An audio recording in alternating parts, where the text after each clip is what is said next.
முருகன் கடவுள், மேல் ஜாதிக்காரன். மேல் ஜாதிக்காரன் மட்டும் இல்ல, மேல் லோகத்துக்காரன்.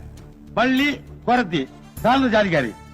இந்த தாழ்ந்த ஜாதி குரத்தி மேல காதல் வந்ததுனால மேல் ஜாதிக்கார முருகன் அங்க இருக்கிற வேலை வெட்டியெல்லாம் விட்டு போட்டு இங்க வந்து பலவிதமான சூழ்ச்சிகள் பண்ணி தாழ்ந்த ஜாதிக்கார வள்ளியை கல்யாணம் பண்ணாயா. ஆக மேல் ஜாதி முருகனுக்கும் கீழ் ஜாதி வள்ளிக்கு நடந்த கல்யாணம் தானே உங்க வள்ளி திருமணம். அதைத்தான் நான் நடத்தினேன். அட என்னையோ கடவுள் கலப்பு திருமணம் பண்ணிட்டா மட்டும் கையெடுத்து கும்பிடுறீங்க. ஆனா நடந்த கல்யாணத்தையே வருஷம் வேலை வெட்டியெல்லாம் விட்டு போட்டு விக்கிரம் வச்சு விழா எடுக்கிறீங்க. ஆனா அதே கலப்பு திருமணத்தை நம்மள ஒருத்தன் ஏழை தாழ்ந்த சாதிக்கிற பண்ற மட்டும் வாயில வயிற்றுல அடிச்சுக்கிறோம், அவ கையை கால வெட்டுறோம்.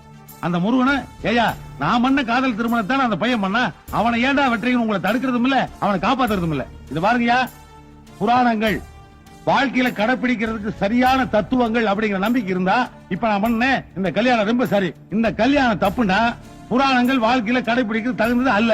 இது எடுத்து வைக்கணும். இப்ப எது சரி? யோசிங்கயா, யோசிங்க. யோசிக்க மாட்டோம், நாம யோசிக்க மாட்டோம். ஏன்னா நம்ம மண்டையில இருக்கிற மூளையை விட நம்ம மனசுல இருக்கிற ஜாதி வெறி தானே நம்மள ஆட்டி வைக்குது.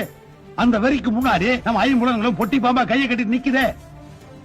சாதி வெறியில் ஒருத்தர் வெட்டி சாகுறீங்களே. சந்தோஷமா இருக்க வேண்டிய சமுதாயம் சாவு விடுமா இருக்கு. இதுல கடவுள் தான் சாதியை கண்டுபிடிச்சான்னு பொய் வேற புழுகு புராணம். ஏயா 4 வகை சாதிய கடவுள் படைச்சிருந்தானா 4 கலர்ல ரத்தத்தை படைச்சிருக்க மாட்டானா?